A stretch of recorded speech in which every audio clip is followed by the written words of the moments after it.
2023 թվականի ավականու, այսինքն առաջին նիստի, քաղաքապետի ընտրության 1 օր առաջ, ասենց ասած, ԿՊ-ից մեսիջ էր, ասենց ասած, ինչ եղավ, 3 հոգի դանակով կապի շնով գիշերը հարձակվեցին, հաջողվեց ինձ մեկին վնասազերծեմ, հանձնեցի ոստիկանությանը, պարզվեց, որ այդ անձնավորությունը նախկինում դատապարտված է նմանատիպելի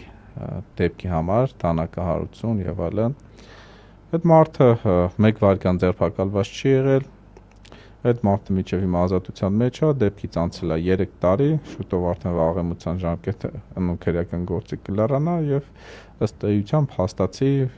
դեպքի արդի ոչ ոք պատասխանատվություն չի կրել։ Այսինքն գործ կա, բայց դες քննացրած է։ Չէ, դատարանում էլ է գործը, տվյալ դեպքի վերաբերյալ, մեկ անձի վերաբերյալ, այն 2 անձը հայտնի է, մինչև հիմա մանեն գալի չեն գտնում։